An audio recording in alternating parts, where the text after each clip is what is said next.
சென்னையில் bike race பந்தயத்தின் போது ஏற்பட்ட விபத்தில் சாலையில் சென்ற இருசக்கர வாகன ஓட்டி உயிரிழந்த நிலையில் பைக் ரேஸ் இளைஞர்களை திருத்த என்ன வழி என எமது செய்தியாளர் எழுப்பிய கேள்விக்கு திட்டக்குடி பகுதி மக்கள் அளித்த பதில்களை பார்க்கலாம்.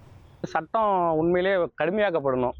நான் என்ன சொல்றேன்னாக்க, பேரண்ட்ஸ் பண்றது முதல்ல சரியில்லை. அதாவது ஒரு 20 வயசு கீழே உள்ள குழந்தைகிட்டலாம் வண்டியை வாங்கி கொடுத்து அவங்க ரேஸ் விட்றங்கிற பேரில் அப்பாவி மக்கள் இந்த மாதிரி கொள்றது சரியில்லை.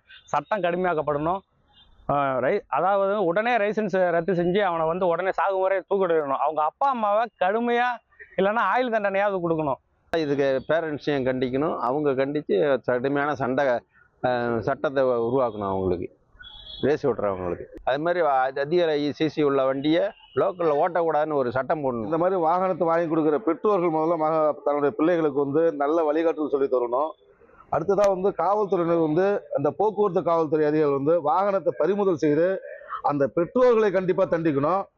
அடுத்ததாக அந்த வாகன ஓட்டிக்கு எந்த ஒரு வழிசாலையிலும் வாகனம் ஓட்டுறதுக்கு அனுமதி வழங்காத அளவு அந்த வாகன எண்ணை பதிவு செய்து எந்த பகுதியில் போனாலும் அந்த வாகனத்தை கண்காணிப்பு பதிவு செய்து அதுக்கான தண்டனை பெற்று தந்தால் இந்த இதுபோல ரேசிங் போயிட்டு வரவங்களுக்கு தடுக்கிறதுக்கு அதிகப்படியான வாய்ப்புகள் அதிகமாக இருக்குது. பாதிக்கப்பட்ட குடும்பத்துக்கு அந்த பைக் ரேஸ் நடத்துகிற நிறுவனமோ அல்லது ஆட்கள் கிட்டதையோ இருந்த அந்த நிதியை வாங்கி பாதிக்கப்பட்ட குடும்பத்துக்கு கொடுக்கணும். ரேஸ் ஓட்டி விபத்து ஏற்படுத்துறவங்கள விபத்தா பார்க்கக்கூடாது, இதை கொலைகேஸா பதிவு பண்ணணும். தண்டனை கடுமையானால்தான் தவறுகள் குறையும். பெற்றோர்கள் கவனிக்கணும், பிள்ளைங்க எங்க போறாங்க என்ன பண்றாங்கன்னு கவனிக்கணும். இந்த ரேஸ் பைக்கு இந்த மாதிரி காஸ்ட்லியான பைக்கை வாங்கி தரக்கூடாது.